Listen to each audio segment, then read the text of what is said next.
Good morning to all of you. कैसे हो? I hope आप लोग अच्छे होंगे, अच्छे से अपनी पढ़ाई कर रहे होंगे।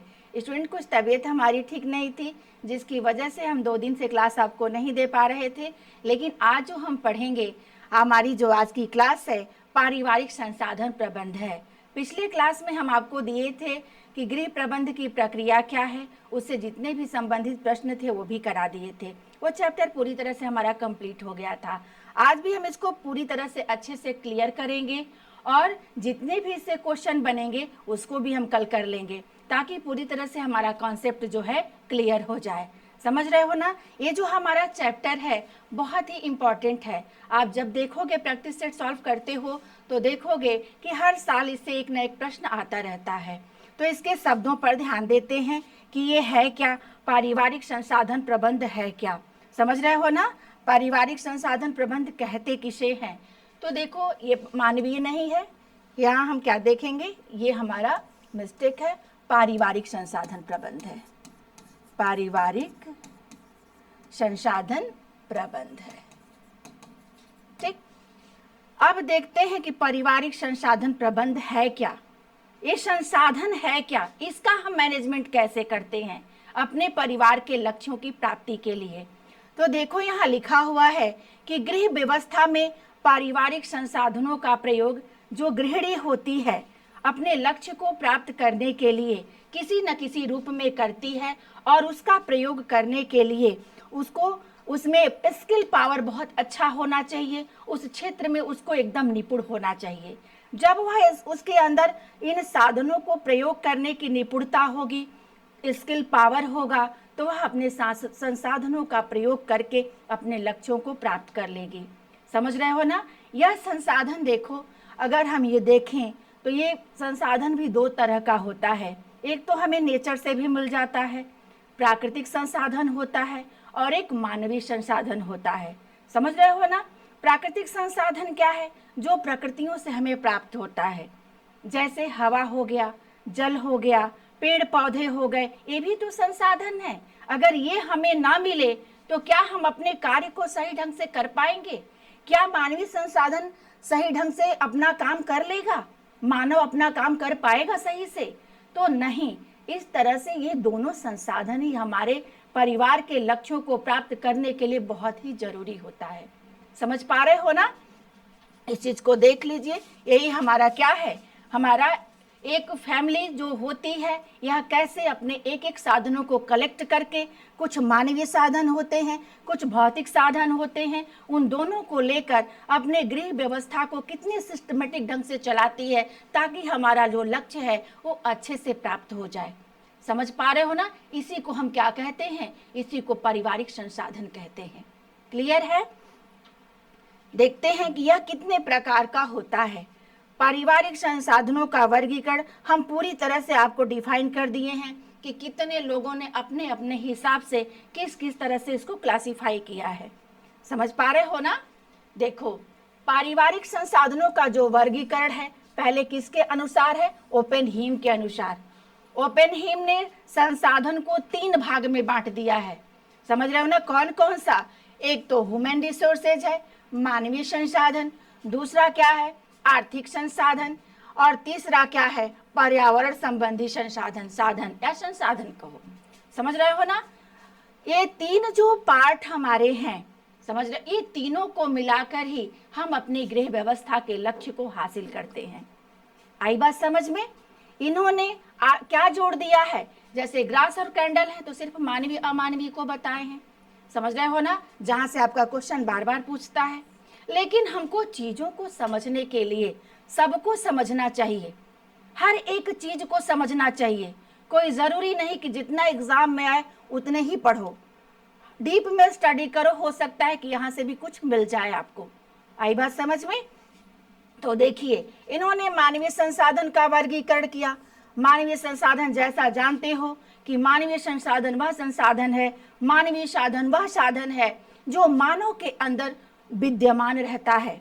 जैसे मेरे अंदर ज्ञान है, एप्टीट्यूड है, अभिवृत्ति है, दृष्टिकोण है, स्किल पावर है, क्षमता है, समझ रहे हो, ऊर्जा है, मेरे पास समय है, ये क्या है? ये सब हमारे संसाधन है, और जब तक ये संसाधन मेरे अंदर नहीं है तब तक हम अपना कोई भी कार्य सिस्टमेटिक ढंग से कर नहीं सकते। आई बात समझ में? तो ये तो मेरे साधन हो गए। जो मेरे साधन है, मेरे अंदर की जो साधन है, वही क्या है? वही मानवीय संसाधन है। इसके अलावा कुछ आर्थिक संसाधन भी होते हैं, जैसे हमारे पास भूमि है, हमारे पास श्रम है, पूंजी है, उद्यमिता या व्यवसाय है। ये भी क्या है? ये भी एक साधन है जिससे हम अपने लक्ष्य की पूर्ति करते हैं। अगर एक किसान के पास भूमि ना हो तो कृषि कार्य कैसे करेगा? समझ पा रहे हो?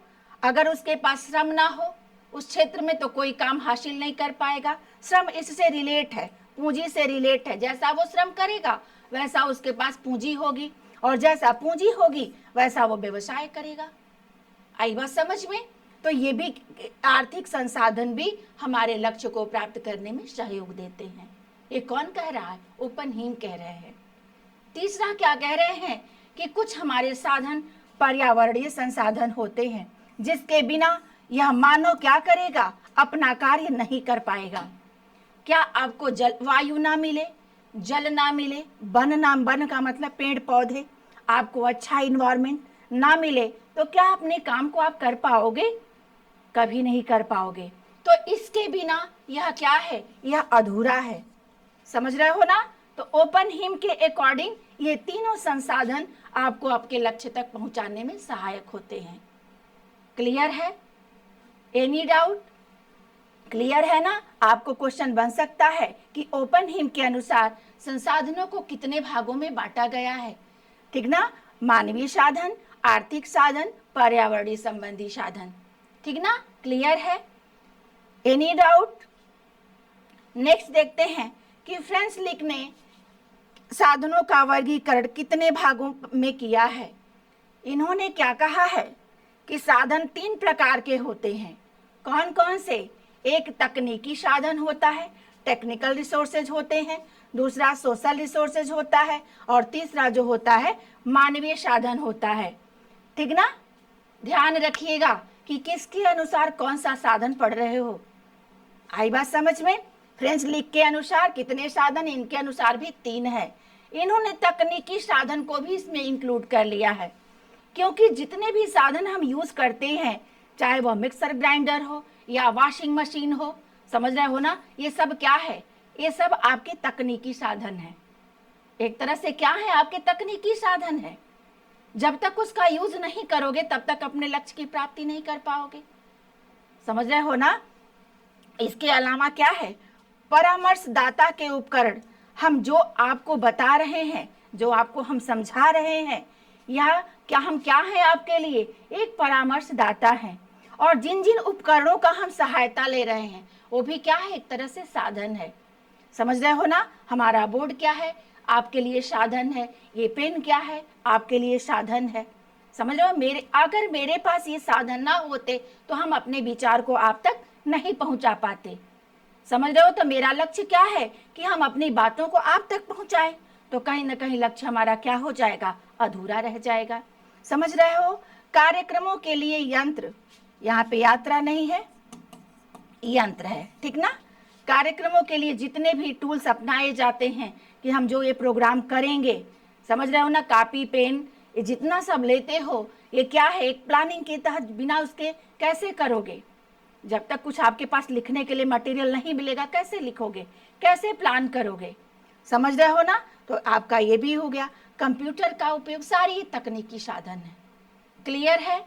इसके अलावा सामाजिक साधन, समाज में रहने के लिए, हमें अपने जीवन को यापन करने के लिए कुछ साधनों की जरूरत पड़ती है जो हमें बिना पैसे के उपलब्ध होता है। समझ रहे हो ना? उसका पैसा हमें देना नहीं पड़ता है, जैसे बैंक, पुस्तकालय, रेस्टोरेंट, चर्च इत्यादि। रेस्टोरेंट का मतलब है कि जब खाना खाओगे तब पैसा दोगे ना, लेकिन यहाँ पे क्या है? एक सुविधा है, एक सुविधा दे रहा है। उससे अगर वही प्लान अगर अपने भी आप अरेंजमेंट करोगे तो ज़्यादा आपका पैसा लगेगा। समझ रहे हो? तो ये बैंक के, ये समाज के तौर पे आपको क्या है? एक साधन की तरह यूज करते हैं इसका, कि हम चर्च में जाते हैं, पूजा पाठ कर लेते हैं, मंदिर हो गया।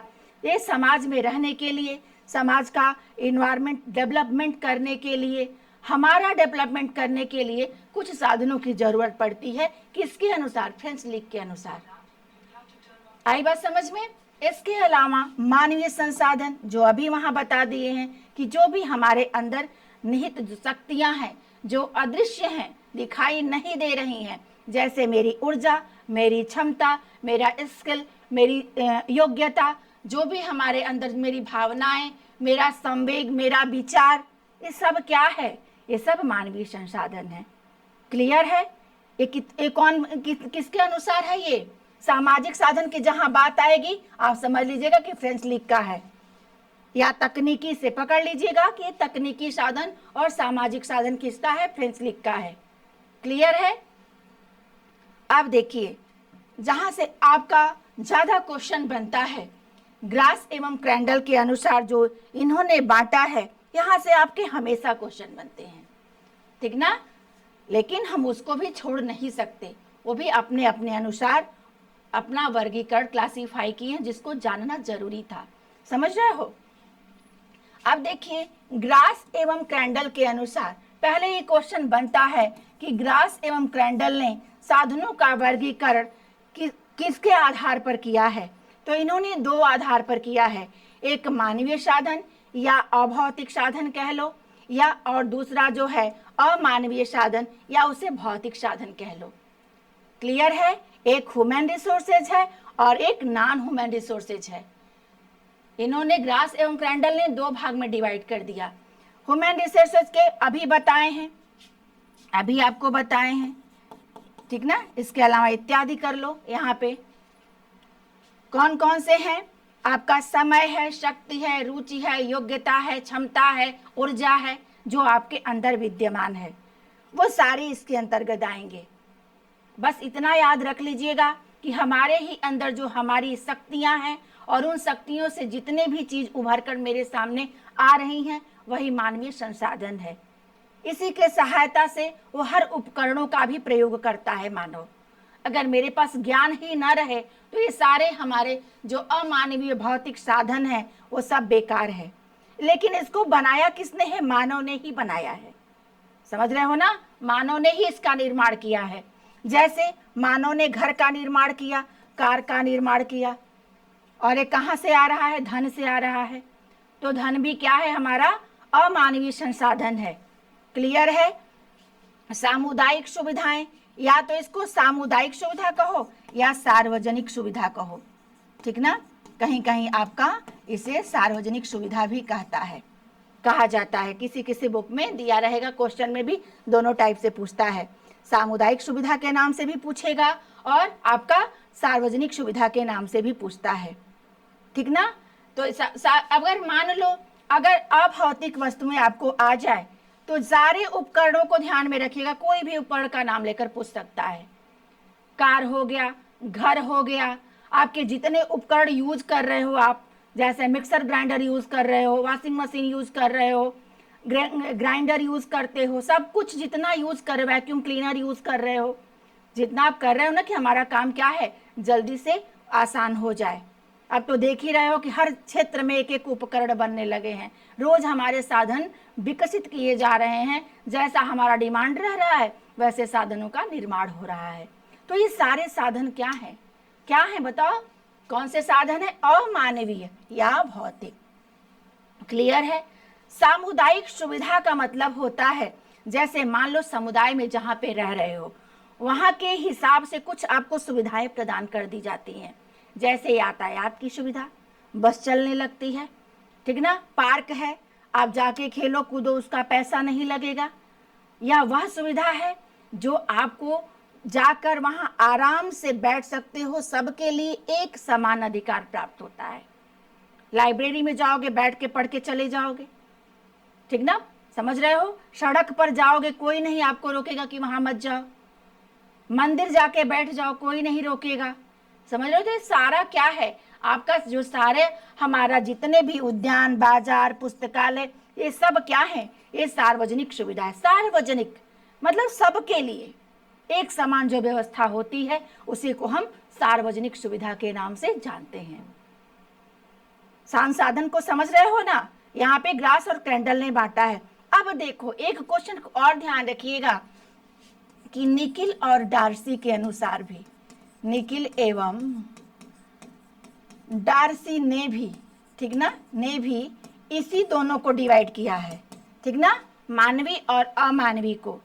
लेकिन इन्होंने बस यहाँ पे क्या है, ये जो समय है, मानवीय साधन में जो समय है, इन्होंने क्या कर दिया है, समय को यहाँ पे ला दिया है। किसने, निकिल और डार्सी ने समय को किस में ला दिया है, इसमें ला दिया है।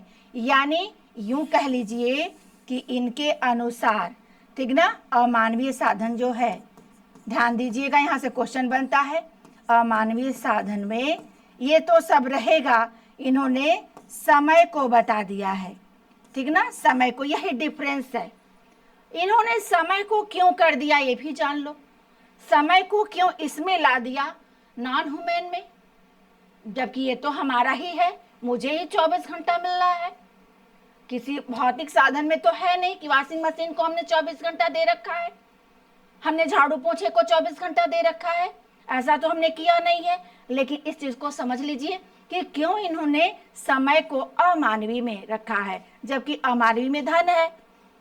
ऐसा होता है कि जब एक गृहिणी के पास समय नहीं रहता है, वह क्या करती है, किसी एक वर्कर को रख के अपना झाड़ू पोछा बर्तन सारा जो काम कराती है, तो उसके बदले में उसका समय बच जाता है। लेकिन उसके बदले में वो क्या उसको देती है, धन देती है। तो जब धन दे रही है तो यह क्या हो गया, समय, यह समय अमानवीय संसाधन हो गया, ठीक ना, अमानवीय साधन के रूप में इसको हम जानेंगे। क्यों, क्योंकि वह अपना समय के बदले में पैसा दे रही है। इनका ये मानना है, किसका, निकिल और डार्सी का। इसीलिए पूछा जाता है क्वेश्चन में कि समय को किसने अमानवीय साधन को कहा है, ठीक ना, या समय है किसके अनुसार अमानवीय साधन। इस टाइप का क्वेश्चन आपका बन जाता है, जो आप समझ नहीं पाते हो कि इन्होंने समय को इसमें क्यों इंक्लूड कर दिया है।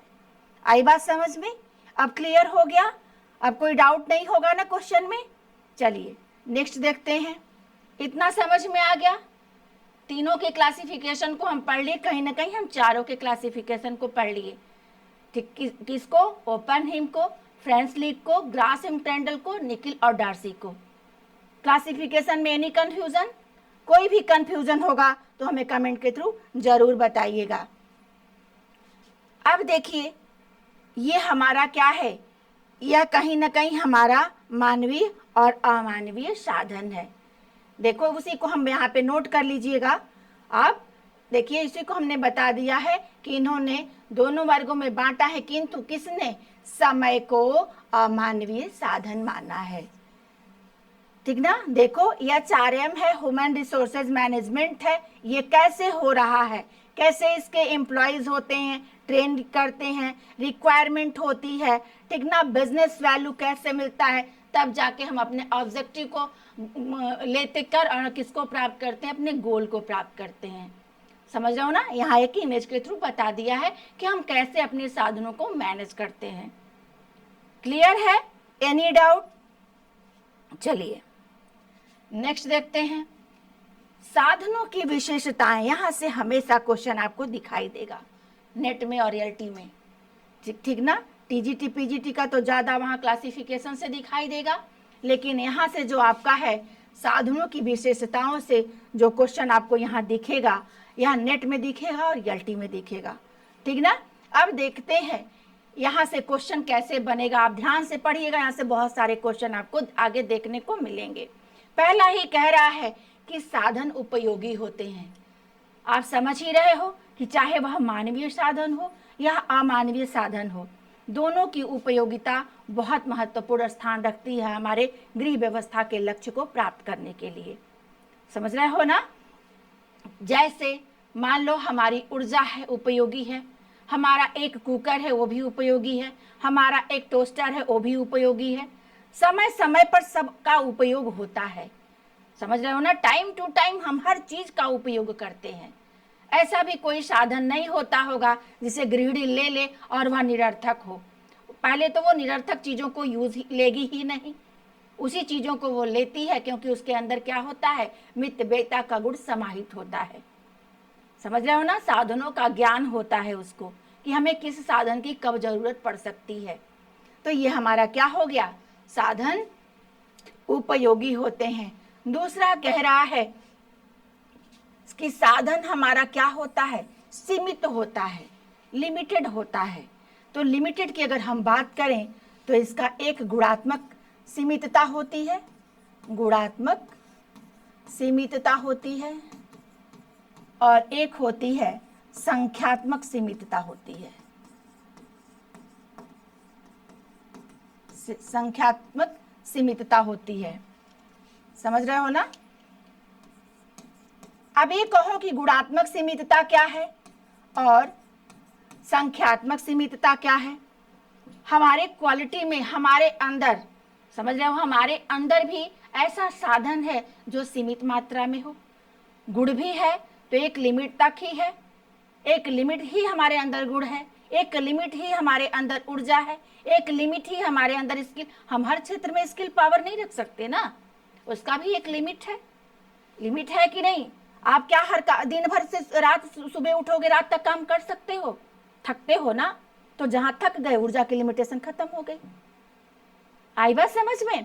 तो हमारा क्या है, ये हमारा गुणात्मक है, हमारे अंदर जो क्वालिटी है वो भी सीमित है। संख्यात्मक सीमितता, हमारे अंदर समय जो क्या है, संख्यात्मक है, 24 घंटा ही है। समझ रहे हो ना, 24 घंटे ही मिलेंगे। हम अगर दूध लेंगे तो उसका भी एक माप है, एक औजार लेंगे तो उसका भी एक माप है, एक मशीन हम वॉशिंग खरीदते हैं तो उसका भी एक माप है कि हमको एक ही की जरूरत है, एक ही फ्रिज की जरूरत है। तो ये क्या हो गया, संख्यात्मक सीमितता हो गई। तो हमारे साधन में ये दोनों क्वालिटी दिखाई देती है। समझ रहे हो ना, क्लियर हो गया ये दो पॉइंट, एनी डाउट, ये दोनों पॉइंट क्लियर हो गया ना। अब देखिए तीसरा पॉइंट क्या कह रहा है कि साधन विकसित किए जाते हैं। रोज आप जान रहे हो कि साधनों का विकास हो रहा है। हम जो सोच नहीं सकते वो भी अब उपकरण आने लगा है। समझ रहे हो, क्या हम सोचते थे कि माइक्रोवेव आ जाएगा, इतना इजी हो जाएगा हमें खाना बनाना। समझ पा रहे हो कि इतना ज्यादा निर्माण होने लगा, इतना एक चीज देख तो केटली आने लगी, तुरंत आप रखिए तुरंत आपका चाय तैयार हो जाता है। तो जो हम कभी सोचते भी नहीं है वो भी क्या हो रहा है, धीरे धीरे धीरे धीरे उसका भी विकास होने लगा है। और जितना विकास होने लगा है, जितना हमें नॉलेज होने लगा है, उतना हम डिमांड करके अपने साधनों को कलेक्शन करते जा रहे हैं। समझ रहे हो ना। अब देखो साधनों का वैकल्पिक उपयोग होता है। ये ध्यान रखिएगा, कोई जरूरी नहीं कि मेरे पास एक साधन है एक नहीं है तो हम कैसे काम करें। हर साधन का विकल्प होता है, मैं चाहे वह मानवीय हो या अमानवीय हो। जैसे मानवीय, मैं नहीं हूं कोई और पढ़ाएगा, समझ रहे हो ना, वो नहीं है कोई और पढ़ाएगा। तो विकल्प हुआ कि नहीं, मेरा विकल्प हुआ ना। मेरी ऊर्जा कोई और देगा, मेरा ज्ञान कोई और देगा, मेरा स्किल कोई और देगा, तो विकल्प हुआ। इसी तरह जितने भी उपकरण हैं उसके भी विकल्प होते हैं। समझ रहे हो ना, जितने भी संसाधन है उसके भी विकल्प होते हैं। आज हमारा खाना बनाने का मन नहीं है, हम ऑनलाइन मंगा के खा लिए, ये भी एक विकल्प है। समझ रहे हो ना, ये भी क्या है, ये भी एक विकल्प है। हर साधन का, हर चीज का एक विकल्प होता है। मेरे पास कढ़ाई नहीं, हम भगोने में सब्जी बना ली, उसका भी विकल्प हो गया। आई बात समझ में। तो हर साधनों का क्या होता है, एक वैकल्पिक उपयोग होता है। ये ध्यान रखिएगा कि सभी साधन एक दूसरे से संबंधित होते हैं। एक साधन जो होता है वह दूसरे से रिलेट होता है। समझ रहे हो ना। जैसे मान लो हम लिख रहे हैं कोई चीज, तो हमें पेन की जरूरत है, हमें कॉपी की जरूरत है, तब तो लिखेंगे, तब तो हमारा रिटेन पावर का विकास होगा। अंतर संबंधित हुआ कि नहीं। एक सब्जी के लिए बहुत सारी चीजों का जरूरत है। एक भी कोई भी काम, अगर हम कोई भी काम करते हैं तो एक दूसरे से संबंध रखता है। वो बिना एक के दूसरा काम असंभव है। अभी बता दिए ना कि अगर मेरे पास यही ना हो, पेन ना हो, तो मैं कैसे लिखूं। तो ये हुआ ना अंतर संबंधित। अगर लाइट नहीं तो ये कैसे चलेगा, तो हुआ ना लाइट पे डिपेंड। तो इसी तरह एक साधन दूसरे पे डिपेंड होता है, संबंध रखता है। क्लियर है? अब इससे अच्छा उदाहरण तो मेरे दिमाग में नहीं आ रहा है। नेक्स्ट आपका है, साधनों के उपयोग पर प्रबंध प्रक्रिया का प्रभाव पड़ता है। यहां से क्वेश्चन कई बार आपको देखने को मिलेगा। प्रभाव पड़ता है, साधनों का उपयोग जितना आप अच्छे से कर लोगे, प्रबंध प्रक्रिया उतनी अच्छे से होगी, उतना अच्छे से आपके लक्ष्य की प्राप्ति हो जाएगी। समझ रहे हो ना? तो ये हमारा जितना अच्छे से, चाहे वह मानवीय संसाधन हो या अमानवीय संसाधन हो, जितना अच्छा यूज करोगे, जितना अच्छा कर ले जाओगे जिस क्षेत्र में, वो लक्ष्य आपको उतना जल्दी प्राप्त हो जाएगा। क्लियर है? Any doubt? साधनों के उचित प्रयोग से जीवन स्तर में बढ़ोतरी होती है, और अगर हम साधनों का इस तरह अच्छे से उपयोग करते हैं तो हमारा स्तर क्या हो जाता है, स्टैंडर्ड लिविंग ऊंची हो जाती है। समझ रहे हो? यानी कहने का मतलब ये है कि अगर हम ज्ञान का ही विकास कर लिए तो एक अच्छे पोस्ट पर चले जाएंगे, तो हमारा लेवल क्या हो गया, नीचे से ऊपर हो गया ना। अगर आप उसका यूज नहीं करें अच्छे से तो जहां थे वहीं रह जाओगे, उसी में आपकी जिंदगी सिमट जाएगी। तो जितना अच्छा करोगे उतना ही, कैसे कोई डॉक्टर बनता है, कोई अधिकारी बनता है, कोई वही वर्कर ही बन के रह जाता है। जैसा वो क्या किए, अपने साधन का प्रयोग नहीं किए, अपने ज्ञान का यूटिलाइज नहीं किए। ऐसा थोड़ी ना कि भगवान उनको ज्ञान देके नहीं भेजे थे, उसका वो प्रयोग नहीं किए। समझ रहे हो ना? इसलिए उनका स्तर कैसा है, उनका एक स्तर वर्कर का है और वहीं पे दूसरे का स्तर एक अधिकारी का हो गया। तो हुआ ना, ये साधन ही क्या कर रहे हैं, जीवन स्तर में आपके बढ़ोतरी कर रहे हैं। क्लियर है? देखो, होम साइंस बहुत ही आसान है अगर आसान शब्दों में समझो तो, नहीं तो इससे कठिन कोई सब्जेक्ट भी नहीं है, ये भी समझ लीजिए। बस समझने का तरीका समझ लीजिए कि ये हम जो कर रहे हैं वही तो है, जो हम कर रहे हैं वही ना है, कहीं अलग से आ गया है। ये जितने चीज बताए हैं आप करते हो कि नहीं, सही सही बताइएगा। आप रोज गृह प्रबंध, जो रोज घर की व्यवस्था में, चाहे वह लेडी कितना भी वर्किंग लेडी हो, लेकिन ये घर का काम उसको करना ही करना है। और जब उसको अच्छे तरह से करने के लिए, अपने गोल को प्राप्त करने के लिए जितने हम उपकरण का यूज करते हैं वही हमारा संसाधन है, और जितना अच्छे से करते हैं वही हमारे अच्छे स्तर का निर्धारण हो रहा है, और जितना अच्छा स्तर का हम निर्धारण कर रहे हैं उतना अच्छा हमारा मैनेजमेंट हो रहा है। क्लियर है? कहाँ पढ़ने वाली चीज है, समझने वाली तो बस चीज है। आप इस चीज को बस आसानी से समझो, अपने लैंग्वेज में समझो। हमारा यही कोशिश रहता है कि हम आपके लैंग्वेज में समझाते चलें। यहाँ सारा पॉइंट क्लियर है? Any doubt? किसी को कोई भी डाउट होगा तो मुझे कमेंट के थ्रू बताइएगा। जल्दी ही हम आपके साथ लाइव आने वाले हैं, समझ रहे हो ना? वहाँ पे कोई आपको डाउट नहीं होने देंगे। क्लियर है ना? 100% आपको समझाएंगे हम। तब आप बताइएगा कि होम साइंस कितना अच्छा सब्जेक्ट है, कितना आसान है। समझ रहे हो ना? अब देखिए, जो आप साधन प्रयोग करते हो हम आप ही के लैंग्वेज में समझा रहे हैं। ये मत समझिएगा कि बुक में ये लिखा नहीं है, ठीक ना? आपके दिमाग का भी कभी हमको भरोसा नहीं रहता है, कभी कुछ भी पूछने लगते हो। समझ रहे हो ना? और कि मैम ये क्या है, अब जैसे उसी दिन समझाए कार्यस्थल बताए लेकिन गलती से टिक लग गया। अरे समझ लो, समझा तो दी है कि कार्यस्थल ही क्या है, आपका एक आश्रय स्थल ही क्या है, मकान है। 10 बार समझा रहे हैं लेकिन गलती से टिक लग गया। आपका दिमाग क्या है, टिक लगने पे चला गया लेकिन मेरे समझाने पे नहीं गया। समझ पा रहे हो ना? तो इसी चीज से डर लगता है, इसी चीज के लिए हम जल्दी से चाहते हैं कि आप लाइव आपके साथ हम आ जाएं। समझ रहे हो ना? अब देखिए, जो साधन का आप प्रयोग करते हो वह उसका उद्देश्य क्या होता है, क्यों करते हो भाई?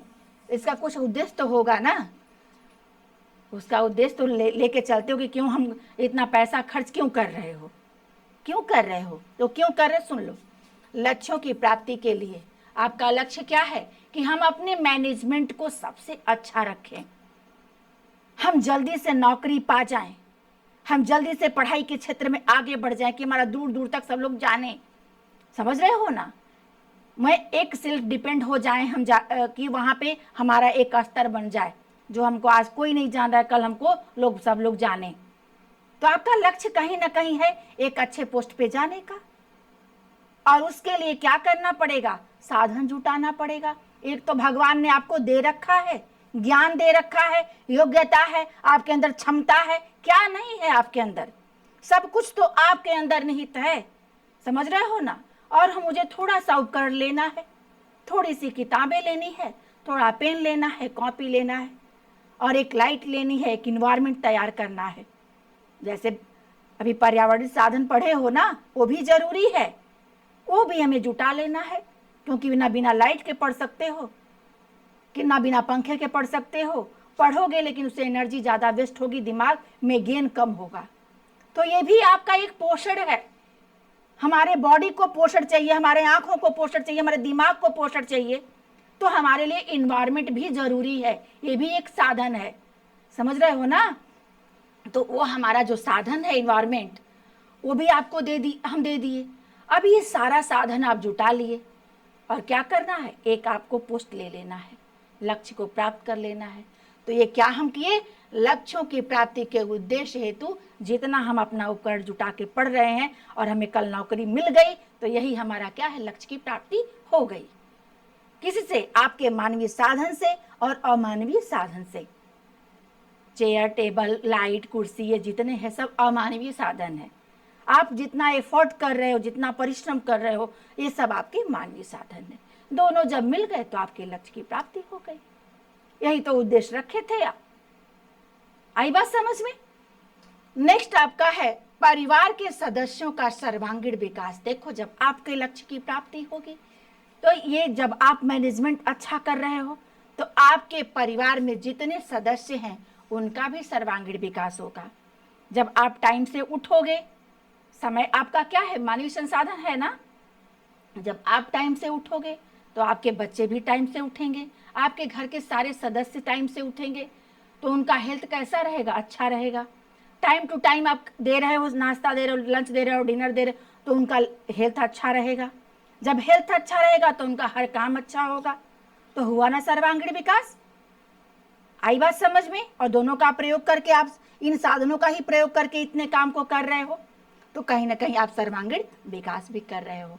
मितव्ययिता हेतु, मितव्ययिता हेतु, मितव्ययिता किसकी हो रही है, आपके समय की हो रही है, श्रम की हो रही है, और धन की हो रही है, ठीक ना। इन तीनों की मितव्ययिता हो रही है। साधनों का जब प्रयोग कर रहे हो तो समय भी बच रहा है, आपका एनर्जी भी बच रहा है, और जो एनर्जी लगा के कर रहे हो तो हमें धन देने की भी जरूरत नहीं पड़ रही है, तो धन की भी बचत हो रही है। यानी हमारे साधन में इन तीनों की मितव्ययिता हो रही है। क्लियर है? यहां तक पॉइंट क्लियर हो गया आपका, थर्ड पॉइंट तक। चौथे पॉइंट की बात करिए तो ये कह रहा है कि संतुष्टि प्राप्त हेतु। जब आप कामों को अच्छे ढंग से कर लेते हो तो आपको कहीं ना कहीं संतुष्टि प्राप्त होती है कि आज हम बहुत अच्छा पढ़ लिए, मैम पढ़ाई है, मेरा पूरा का पूरा कॉन्सेप्ट क्लियर हो गया, मैं मुझसे क्वेश्चन आंसर करा दी, क्लियर हो गया। आपने क्या लगा के पढ़ा, आपने अपना माइंड वहां प्रेजेंट करके पढ़ा, अपना स्किल लगाया, अपना सब कुछ लगा के, एनर्जी लगा के वहां पढ़ाई की, और जब आपको समझ में आ गया तो संतुष्ट हो गए मेरी बातों से, मेरे लेक्चर से आप संतुष्ट हो गए, तो क्या हुआ, आपको उन साधनों के प्रयोग से संतुष्टि प्राप्त हो गई। इसी तरह मैनेजमेंट के भी क्षेत्र में यही बात आएगी। क्लियर है? आवश्यकताओं की पूर्ति हेतु, कहीं ना कहीं हमारी आवश्यकताएं इतनी बढ़ गई हैं कि बिना इन संसाधनों के, मेरे पास मानवीय साधन तो है, लेकिन क्या है, मेरे पास समय नहीं है। जो निखिल और डार्सी बता रहे हैं वहीं पे देखिए, हम यहीं पे क्लियर कर दे रहे हैं। आवश्यकताओं की पूर्ति हेतु, मेरी आवश्यकताएं बहुत सारी हैं, मेरे पास मानवीय साधन भी है और अमानवीय साधन भी है, समझ रहे हो ना। लेकिन क्या है, मेरे पास एक साधन की कमी हो रही है, समय नहीं है, समय के कमी हो रही। अब क्या करेंगे, हम वहां पे काम करने वाले वर्कर को रख लेंगे, किसी से काम करा लेंगे, कोई ना कोई एक ऐसा साधन कर लेंगे, एक विकल्प का चयन करेंगे जिससे हम धन का प्रयोग करके और क्या करेंगे, अपने समय की बचत कर लेंगे। समझ रहे हो ना। अब क्या होगा, हमारी आवश्यकताएं पूरी हो जाएंगी, हमारे सदस्य की, परिवार में जितने सदस्य हैं उनकी आवश्यकताओं की हम पूर्ति कर लेंगे। किसके माध्यम से, इन साधनों के माध्यम से। क्लियर हो गया कि हमारा उद्देश्य क्या होता है? समझ में आ रहा है ना? नेक्स्ट है आपका, इतना क्लियर हो गया। नेक्स्ट देखते हैं कि क्या है। साधनों के उपयोग का सिद्धांत बहुत ही इंपॉर्टेंट चीज है, ये ध्यान रखिएगा। यहाँ से चरण एक तरह से कह लीजिए कि जब हम साधनों का उपयोग करते हैं तो किन किन रूल का फॉलो करते हैं, या यूं कह लीजिए कि ये किन किन चरणों से होकर गुजरते हैं।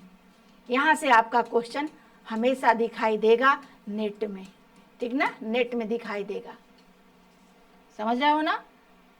देखो, इसको भी समझ लो, एकदम आसान भाषा में समझ लो, याद करने की जरूरत ही नहीं पड़ेगी। पहले हम क्या करते हैं? अपने लक्ष्य का निर्धारण करते हैं। जब साधन के उपयोग की बात आती है तो कोई भी साधन कहीं भी उपयोग तो हम नहीं न कर लेंगे। अपने ज्ञान का प्रयोग हम बर्तन धोने में, झाड़ू पोछा में नहीं न करेंगे, वहां पे तो एनर्जी का प्रयोग करेंगे। समझ पा रहे हो ना मेरी बात को? तो पहले हमें जो उपयोग करना है, तो हमारा पहले लक्ष्य क्या है? हमारा लक्ष्य क्या है? आई बात समझ में? तो लक्ष्य का जब निर्धारण होता है, अब हम क्या करते हैं? जब हम पहले क्या कर लेंगे कि लक्ष्य का निर्धारण करते हैं, समझ रहे हो ना? लक्ष्य का जब निर्धारण हो जाता है तो क्या होता है उसके बाद कि हमारा लक्ष्य क्या है, आखिर में हमको लेना क्या है, प्राप्त क्या करना है। समझ रहे हो ना? एक मिनट, घबराइएगा नहीं, बस अभी क्लियर करते हैं। समझ रहे हो ना? लक्ष्य का जब निर्धारण कर लेंगे हम कि हमें कहाँ, किस क्षेत्र में जाना है। आपका लक्ष्य क्या है?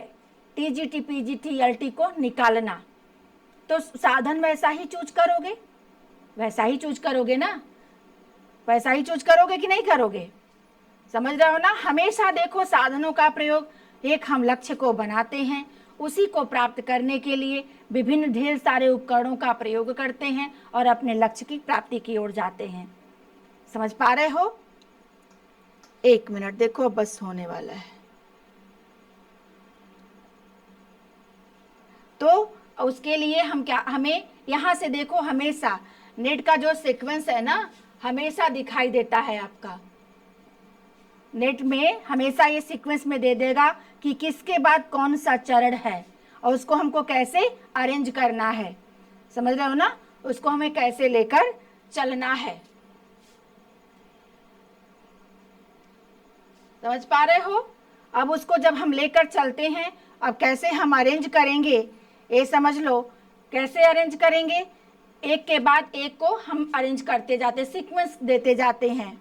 यहाँ तो क्लियर हो गया था, ये भी आपको क्लियर हो गया है। अब हम आते हैं उपयोग की बात करते हैं। अब देखो, जब लक्ष्य का हम निर्धारण कर लेते हैं तो लक्ष्य के निर्धारण के बाद उसकी प्लानिंग करते हैं कि कैसे उस योजना को हम लाएंगे अपने प्लान में, ठीक ना? उसका हम कैसे प्लान करेंगे, भाई कितने घंटे पढ़ेंगे, कितने घंटे पढ़ेंगे, कितने घंटे पढ़ेंगे, हमें कितने घंटे की और ज़रूरत है, इतने में एग्ज़ाम क्रैक नहीं हो पाएगा। तो हम क्या करेंगे? एक प्लानिंग, एक टाइम टेबल बनाते हो। देखो, बिना टाइम टेबल के कभी पढ़िएगा मत, ये पता ही नहीं चलेगा आपको कि आप कितने घंटे पढ़े, उसमें क्या गेन किए हो। समझ रहे हो ना? तो ये टाइम टेबल ही एक योजना बनाना है। उसके बाद हम क्या करेंगे? टाइम टेबल बना लिए, अब सारे साधन को कलेक्ट करेंगे, कौन सा यूनिट किस दिन पढ़ना है, उस किताब को वहाँ रखेंगे, उस नोट्स को वहाँ रखेंगे, उस प्रैक्टिस सेट को वहाँ रखेंगे। तो हुआ ना साधनों का एकत्रित करना। सारे साधन को तो इकट्ठे यूज नहीं करोगे, सारे बुक को उठा के एक दिन पढ़ोगे नहीं। तो हम क्या करते हैं? साधनों का कलेक्शन करते हैं सीक्वेंस में। साधनों के उपयोग उनके महत्व के क्रम में लगाना, ठीक ना? कि कौन सा साधन, ये दो एग्जाम्पल देके बता रहे, एक तो आपके पढ़ाई का दे दे रहे हैं और एक आपके काम का दे दे रहे हैं, जो काम डेली का रूटीन का करते हो। अब उसके महत्व के क्रम में लगाना, सबसे महत्वपूर्ण यूनिट कौन सी है, पहले हम उसको तैयार कर लेते हैं। जो हमें थोड़ा नहीं आता है, पहले उस पर वर्क ज़्यादा कर लेते हैं, ठीक ना? उसके बाद हम क्या करेंगे? अब पढ़ना शुरू कर देंगे, क्रियान्वयन करना शुरू कर देंगे, पढ़ना यहाँ शुरू कर देंगे। अब पढ़ लिए एक हफ्ता से, जैसे हम आपको शेड्यूल बताए थे वैसे आप तैयारी कर लिए मंडे टू सैटरडे। अब संडे को जब देखोगे कि हमारा कितना उसमें हमारा फायदा हुआ, टाइम टेबल से अगर हम पढ़े तो कितना हमारा फायदा हुआ, समझ रहे हो ना। तो आप निरीक्षण कर लोगे वहां पे, क्लियर है। उसके बाद निरीक्षण कर लोगे कि अभी हमें कहाँ जरूरत है और समय देने की, कहाँ हम कम समय दे रहे हैं। उसके बाद क्या करोगे, अगर कहीं ज़्यादा दे रहे हो, कहीं कम समय दे रहे हो, उसके बाद क्या कर लोगे, वहाँ पे उसका समायोजन कर लोगे, ठीक ना। नहीं, इसको, ये हमारा यूनिट बहुत इजी है, बहुत आसान है, इस पर 1 घंटा कम ही देंगे, लेकिन इस पर 1 घंटा ज़्यादा दे देंगे। अब ये क्या हो गया, यही आपका एडजस्टमेंट हो गया, समायोजन करना हो गया। बात क्लियर है। एंड लास्ट में आप मूल्यांकन करोगे, जब प्रैक्टिस सेट करोगे तो देखोगे कि उस चैप्टर से आपके कितने क्वेश्चन सही हुए और कितने क्वेश्चन गलत हुए। ये आपका मूल्यांकन हो जाता है। क्लियर है। ये तो आपका स्टडी का एक हम आपको उदाहरण दे दिए। यहाँ से क्वेश्चन हमेशा क्रम से पूछा जाता है, ठीक ना। अब देखो, अगर मान लो मैनेजमेंट कर रहे हो, ठीक, मैनेजमेंट कर रहे हो, आप एक बर्थडे प्लान किए हो, बर्थडे पार्टी प्लान किए हो, कोई भी चीज़ को एक मैनेजमेंट कर रहे हो आप, ठीक ना। आपका लक्ष्य है कि मेरा ये जो ऑर्गेनाइज किए हैं कार्यक्रम, ये बहुत अच्छे ढंग से हो जाए। कोई सेमिनार, कोई गोष्ठी अपने पास आप बुला ली हो, कोई उसी को आप रख रहे हो, तो पहले लक्ष्य को निर्धारित करोगे, उसके तहत उसका प्लान कर लोगे कि कितने लोग आएंगे, कितने लोग इसमें पार्टिसिपेट करेंगे। उसके बाद उससे संबंधित जितने साधन होंगे उसका कलेक्शन कर लोगे। उसके बाद उसके महत्व के क्रम में सीक्वेंस में लगाओगे कि कौन पहले, चाय पहले देंगे, फिर उसके बाद लंच देंगे, फिर उसके बाद आपका नाश्ता देंगे, उसके बाद लंच देंगे, तब हम फिर एक ब्रेकफास्ट देके फिर आपका डिनर देंगे। ये क्या हो गया, उसके महत्व के क्रम में वैसे वैसे सामग्री का अरेंज कर लोगे। क्लियर है। उसके बाद क्या करोगे, अब उसको करना शुरू कर दोगे, फिर करके देखोगे कि ठीक हो रहा है कि नहीं, निरीक्षण कर लोगे, जहाँ कुछ गलत सही लगे उसमें समायोजन कर लोगे। उसके बाद लास्ट में देखोगे कि हम जो काम कर रहे हैं वो सही ढंग से हुआ कि नहीं हुआ। परिणाम की जांच करना ही मूल्यांकन कहलाता है। क्लियर है। Any doubt. अब देखिए, अब हम क्या देखते हैं कि इसके बाद क्या है, हमारा क्या हो गया, उपयोग का सिद्धांत बहुत ही इंपॉर्टेंट है, इसको ध्यान रखिएगा।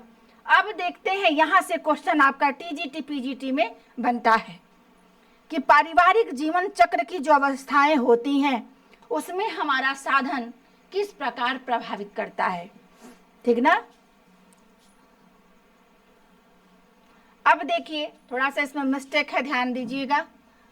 साधनों के प्रयोग को प्रभावित करने वाले कारक, तो ये पहला ही पॉइंट आपको हम बता दिए हैं, क्योंकि यहाँ से बहुत सारे क्वेश्चन आपको दिखाई देते हैं, ठीक ना। पूछ रहा है कि पारिवारिक जीवन चक्र की अवस्थाएं जो होती हैं ये हमारे जो साधन को प्रभावित करती हैं, ठीक ना। पारिवारिक जीवन की जो अवस्थाएं होती हैं, पहला जो होता है या प्रारंभिक अवस्था होती है, ठीक ना। ये देखिए यहाँ पे है आपका प्रारंभिक अवस्था। प्रारंभिक अवस्था, प्रारंभिक अवस्था में क्या होता है, जब शादी होती है, एक जो नव दंपति होते हैं अपना जीवन यापन करने जाते हैं, शुरू करते हैं, अपने जीवन की शुरुआत करते हैं। तो पूछता है कि जो जीवन की शुरुआत होती है या आरंभिक अवस्था होती है, प्रारंभिक अवस्था होती है, नव दंपति अवस्था होती है, उसमें साधन का मांग बढ़ता है कि कम रहता है। तो देखो, जब शुरू शुरू में 2 लोग रहते हैं तो साधन की मांग कम होती है, समझ रहे हो ना, क्योंकि 2 ही लोग अभी हैं, अभी वो परिवार का नींव पड़ रहा है, मात्र 2 लोग हैं, तो वहाँ साधनों की मांग क्या रहेगी, कम रहेगी। यहाँ से क्वेश्चन आपका बन जाता है। यह कौन सी अवस्था है, परिवार की प्रारंभिक अवस्था है, ये ध्यान रखिएगा। दूसरा जो क्या है, दूसरी जो अवस्था है, ये तो हमारी पहली अवस्था हो गई, यहीं पे ये है, यहाँ ना होकर आप परेशान मत होइएगा, कभी कभी मिसप्रिंट हो जाता है। पारिवारिक जीवन चक्र की अवस्थाएं, ठीक ना। इसमें पहला है प्रारंभिक अवस्था, दूसरा है विस्तृत परिवार। विस्तृत परिवार वह अवस्था होता है या विस्तृत अवस्था वह अवस्था है जिसमें विवाह के बाद बच्चों का जन्म होता है, बच्चे जन्म लेते हैं। अब परिवार क्या होता है, बढ़ने लगता है। बच्चे के होते ही उसकी ढेर सारी आवश्यकताएं होती हैं। जितनी आवश्यकताएं होती हैं उतना हमको पूरा करना है ना। अब उसको पूरा करने के लिए यहाँ साधनों की मांग क्या होती है, बढ़ जाती है। यह बच्चों के जन्म से लेकर उनके शिक्षित होने की अवस्था है। समझ रहे हो ना, बच्चे पैदा होते हैं, वह शिक्षा ग्रहण करते हैं, इसमें सारे एज आ जाएंगी, ठीक ना। पाठशाला, स्कूल, जितने भी बच्चे जाते हैं, शिक्षित होते हैं, आत्मनिर्भर बनने के लिए कोचिंग करते हैं, जहाँ भी आप भेजते हो सारी अवस्थाएं इसमें आ जाती हैं। तो आप बताओ कि इसमें डिमांड बढ़ेगी कि नहीं, क्योंकि बच्चा पैदा यही हुआ और स्टेबल होने जा रहा है। स्टेबल नहीं हुआ है, ये ध्यान रखिएगा, स्टेबल नहीं हुआ है, यहाँ आत्मनिर्भर नहीं हुआ है, मनली शिक्षित होने की अवस्था है। और इसमें क्या हो रहा है, साधन की मांग बढ़ जाती है, उनको सब चीज की जरूरत है, ठीक ना। अब देखो, इसी को हम क्या कहते हैं, विस्तृत अवस्था। संकुचित परिवार, श्रिंकिंग जो फैमिली होती है, यह क्या होती है, उनके शिक्षित होने व आत्मनिर्भर होने की अवस्था है, आत्मनिर्भर होने की अवस्था है। समझ रहे हो ना, यहाँ पे बच्चा क्या हो रहा है, पूरी तरह से हमने यहाँ शिक्षित कर दिया, यहाँ क्या किया, उसको नौकरी लग गई और अपनी वाइफ को लेकर चला गया, कहीं घर बसा लिया, जैसे आजकल हो रहा है। अब क्या हो रहा है, अपना उसकी मम्मी और पापा, माता और पिता वृद्ध अवस्था में आते ही उनको छोड़ के वह अपनी पत्नी को लेकर चला जाता है। इस अवस्था को अवकाश काल के नाम से भी जाना जाता है, रिटायरमेंट एज के नाम से भी जाना जाता है। ऐसे में क्या होता है, बढ़ती नहीं है, कम हो जाती है।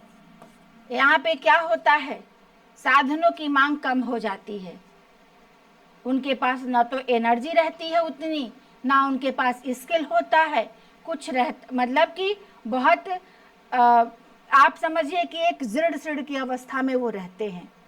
ऐसे कंडीशन में वो किसी ऐसे भी नहीं होते कि सारे उपकरण का प्रयोग कर सकें।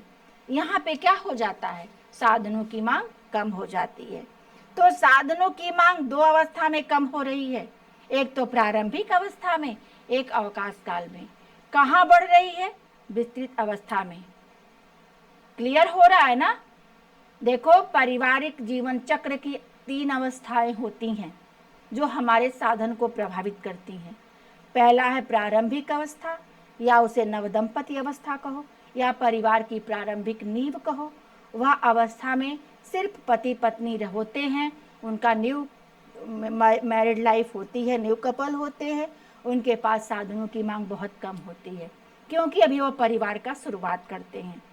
जब वह दूसरी अवस्था में जाते हैं, जहाँ पे उनके बच्चे होते हैं, 1-2 बच्चे, 3-4 बच्चे, जो भी बच्चे हों, वहाँ पे जो बच्चे होते हैं उनकी आवश्यकताएं बढ़ जाती हैं।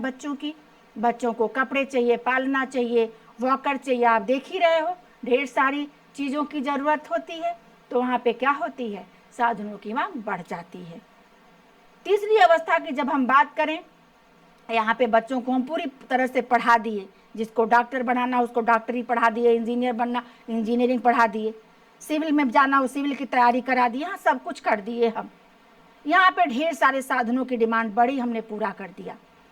तीसरी जो अवस्था आई उसको हम श्रिंकेज एज बोलते हैं, श्रिंकिंग एज फैमिली बोलते हैं, संकुचित परिवार बोलते हैं, क्योंकि परिवार जहाँ था वहीं फिर संकुचित होकर रह गया। माता पिता वहीं रह गए, बच्चे उनको छोड़कर अपनी पत्नी को लेकर चले गए। बच्चे क्यों चले गए, क्योंकि किसी को नोएडा में जॉब मिल गया, किसी को अमेरिका में मिल गया, तो अपनी पत्नी को तो छोड़ेगा नहीं, वो लेके गया, वहीं सेट हो गया। और माता पिता कहाँ हैं, इंडिया में रह के अपना वहीं अपने छोटे से परिवार में रहने लगते हैं। समझ रहे हो। अब क्या हुआ, बूढ़े माता पिता के पास कितनी एनर्जी रहेगी, कितनी कैपेसिटी रहेगी, तो वहाँ पे साधनों की मांग कम हो जाती है। क्लियर है, एनी डाउट। No doubt. अब चलते हैं, अब देखते हैं इसके अलावा भी कुछ अन्य कारक भी हैं जो हमारे साधनों को प्रभावित करते हैं। जैसे ध्यान दीजिएगा, परिवार का जीवन स्तर, जैसा हमारा स्तर होता है वैसे हमारे साधन की ज़रूरत होती है ना। एक डॉक्टर है तो उसको कुछ और साधन चाहिए, उसको क्लिनिक से संबंधित साधन की ज़रूरत होती है। एक टीचर है तो उसको बुक्स चाहिए, उसको ढेर सारे नोट्स वगैरह की ज़रूरत होती है। एक बोर्ड की ज़रूरत होती है, एक मार्कर की ज़रूरत होती है ना। एक लॉयर है तो उसको उस ड्रेस की ज़रूरत होती है, उसके फाइल की ज़रूरत होती है। तो जैसा जिसका स्तर होता है, जैसा जिसका स्टैंडर्ड होता है, वैसा उसका हमारा साधन की मांग बढ़ती है, साधनों की ज़रूरत होती है। इसके अलावा ये भी कह सकते तो व्यवसाय में भी आ गया, और इसके अलावा परिवार का जो जैसा स्टैंडर्ड हाई है, लो है, निम्न है, तो जैसे जिसका स्तर होता है वैसे ही वो अपने साधन की डिमांड करता है। पारिवारिक, आर्थिक और सामाजिक स्तर। परिवार में आपकी आर्थिक कंडीशन क्या है, आप रिच फैमिली से बिलोंग करते हो कि पुअर फैमिली से बिलोंग करते हो कि मिडिल फैमिली से बिलोंग करते हो। तो जैसा जिसका स्तर होता है हमारे डिमांड वैसे होते हैं। समझ रहे हो ना। एक मिडिल क्लास के लोगों को नहीं बोले एफोर्ड कर सकते हैं कि हम सारे साधनों का को इकट्ठा कर लें, कर सकते हैं, नहीं कर सकते। जबकि हाई फाई फैमिली है तो चाहेगी कि मुझे खाना खाने वाली मशीन भी मिल जाए, कि खाना भी ना खाना पड़े। मेरी बात को समझ पा रहे हो ना। तो इसी चीज़ की हम बात कर रहे हैं। परिवार का आकार एवं संगठन, जैसा हमारे परिवार का आकार होता है, बड़ा आकार है, काम ज़्यादा है तो साधनों की ज़्यादा ज़रूरत पड़ती है। अगर मेरा परिवार बहुत छोटा है तो हम सीमित साधनों में भी, उस सीमित साधनों का प्रयोग करके भी हम अपने लक्ष्य को प्राप्त कर सकते हैं। क्लियर हो गया। परिवार के रहने का स्थान, ये समझो कि परिवार जहाँ पे रह रहा है वो ग्रामीण परिवेश में रह रहा है कि शहरी परिवेश में रह रहा है। जहाँ वो रह रहा है वहाँ से उसका विद्यालय पास में है, हॉस्पिटल पास में है कि दूर है, समझ लो मार्केट दूर है कि पास है। तो अगर पास में है तो उसको कोई साधन की ज़रूरत नहीं पड़ती है, उसको कोई ज़रूरी नहीं कि उसको स्कूटी चाहिए, उसको कार चाहिए। लेकिन अगर दूर है तो कार क्या है, कार जैसे साधन की ज़रूरत पड़ जाती है उसको। तो जैसा उसका स्थान होता है रहने का वैसे हमारे साधन की डिमांड होती है, साधन प्रभावित होते हैं। क्लियर है। गृहिणी का व्यवसाय, वह कैसा काम करे। एक वर्किंग लेडी है कि घर में काम कर रही है, मान ली एक हाउस वाइफ है या होम में जो वर्क कर रही है, होम मेकर कह लो, जो घर को बना रही है। समझ रहे हो ना। तो उसके भी जैसे व्यवसाय होते हैं। अगर वर्किंग लेडी है तो उसको 7 बजे तक ही सारे कामों को निपटाना है, तो उसके लिए साधनों की मांग ज़्यादा रहेगी। अगर वो घर में रहती है तो अपने हाथ से भी काम कर लेगी, अपने आप खुद से भी झाड़ू पोछा बर्तन कर लेगी। समझ रहे हो ना। तो इस तरह से हमारे साधन प्रभावित करते हैं। मुखिया की आय व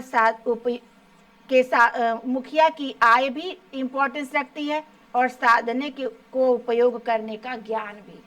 जो हम साधन को उपयोग करते हैं, एक तो हमारे पास इनकम कितनी है, पैसा कम रहेगा तो हम सोच ही नहीं पाएंगे कि मुझे क्या लेना है।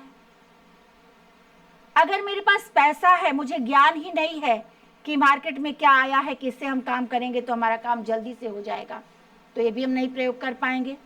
तो ज्ञान भी मायने रखता है। और आजकल की तो गृहिणियाँ जो होती हैं, लड़कियाँ जो होती हैं, जो भी होता है रोज़ देखता रहता है कि क्या मार्केट में आ जाए कि हमको कम से कम काम करना पड़े। समझ रहे हो ना। तो यही उपयोग का उसको ज्ञान बहुत ज़्यादा हो गया है। पैसा भले ही कम रहे लेकिन ज्ञान के क्षेत्र में वो सबसे अग्रणी है, ठीक ना, क्योंकि रोज़ नए नए ऐड देखती है। समझ रहे हो। तो इस प्रकार हमारा जो ये पॉइंट है सब हमको लगता है कि आपको क्लियर हो गया होगा। लास्ट में देखो, आप ये इस प्रकार ये कह सकते हो कि साधन हमारे लक्ष्य तक पहुंचाने में एक सहायता का काम करते हैं, एक यंत्र है, इसलिए पारिवारिक यंत्र के नाम से भी इसको जाना जाता है। परिवार का यह वह यंत्र है जिसके माध्यम से हम सारे कामों को सुव्यवस्थित ढंग से करने के बाद अपने लक्ष्य को प्राप्त कर लेते हैं। क्लियर हो गया? Any doubt? तो आज का हमारा जो चैप्टर था बहुत ही छोटा था, आप देखिए बहुत ही इंटरेस्टिंग था, लेकिन क्वेश्चन आप देखोगे तो बार बार आता रहता है। हमको लगता है कि आज की क्लास को अगर आप लेके धीरे से 2 बार अगर लेक्चर को देख लेते हो तो कभी ये भूलेगा नहीं आपको कि साधन क्या है। आई बात समझ में? तो मिलते हैं कल हम अगली क्लास में। इससे जितने भी हमारे क्वेश्चन बने हैं, क्योंकि चैप्टर छोटा है तो क्वेश्चन भी सीमित है, लेकिन जितने भी क्वेश्चन हैं उससे बाहर के से क्वेश्चन नहीं बन पाएगा, नहीं आ सकता है। ये मान के चलिएगा कि क्वेश्चन कर लिए, चैप्टर को कर लिए, तो हमको पारिवारिक संसाधन में कोई भी क्वेश्चन कहीं से दे दे तो आप फंस नहीं पाओगे। ठीक ना? तो मिलते हैं कल अगली क्लास में। Thank you.